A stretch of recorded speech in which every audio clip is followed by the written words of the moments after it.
யாரெல்லாம் பலகீனத்தோடு இருக்கிறீர்களோ எல்லா பலகீனங்களும் மாறிப்போகும், எல்லா வியாதிகளும் மாறிப்போகும், எல்லா ரோகங்களும் மாறிப்போகும் இயேசுவின் நாமத்தினாலே. இயேசுவின் நாமத்தினாலே. ஒருவேளை உங்கள் ஹார்ட்ல பல்வேறு பிரச்சனைகள் இருக்கலாம், ஹிருதயத்தில் ரோகம் உண்டாக அவர் நொறுங்குண்ட இருதயத்தை குணமாக்குகிறவர், நறுங்கிய ஹிருதயங்களை சௌக்கியமாக்குகிறார். அருமையான பிள்ளைகளே, தேவ பிள்ளைகளே,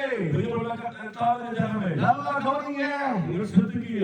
வேதம் சொல்லுகிறது அவர் நொறுங்குண்ட இருதயங்களை குணமாக்குவார். தெய்வ வசனம் പറയുന്നു അവൻ നുറുങ്ങിയ ഹൃദയങ്ങളെ സൗഖ്യമാക്കുന്നു. ഹൃദയത്തിൽ ഓട്ടയോ വലിയോ വേദനയോ അടയ്പോ இருக்கலாம், ഹൃദയ സംബന്ധമായ രോഗങ്ങളോ ഹൃദയത്തിൽ ഹോളുകളോ എന്തും ഉണ്ടെങ്കിലും ഏത് இருந்தாலும் சரி, ഏത് രോഗമായ இந்த இயேசு உங்களுக்கு விடுதலை கொடுக்க முடியும். இயேசுவினால் உங்களுக்கு சௌக்கியம் നൽകുവാൻ நாங்கள் பிரசங்கிக்கிற இயேசு, ഞങ്ങൾ പ്രസംഗിക്കുന്ന യേശു உயிரோடு இருக்கிறவர், ജീവനോடு കൂടെ இருக்கிறவர், மத்தியிலே இருக்கிறவர், നമ്മുടെ നടുവിലുണ്ട്, இருக்கிறவராகவே இருக்கிறவர், இருக்கிறவராய் തന്നെ இருக்கிறவர், இருக்கிறவராகவே இருக்கிறவர், இருக்கிறவராய் இருக்கிறவராய் உங்களை விசாரிக்க வந்திருக்கிறார். அவன் നിങ്ങളെ വിടുവിക്കുവാൻ വന്നിരിക്കുന്നു. எப்படி அவர் அந்த 3.5 ஆண்டு காலமாய், 3.5 வருஷகாலம், 3.5 ஆண்டு காலமாய் இயேசு கிறிஸ்து 3.5 வருஷகாலம் எப்படி பட்டணங்கள் தோறும் கிராமங்கள் தோறும் நடந்து திரிந்த அதே இயேசு, அதே அற்புதங்களை செய்த இயேசு, அற்புதங்களை செய்கிற இயேசு இங்கே நம் மத்தியிலே உண்டு,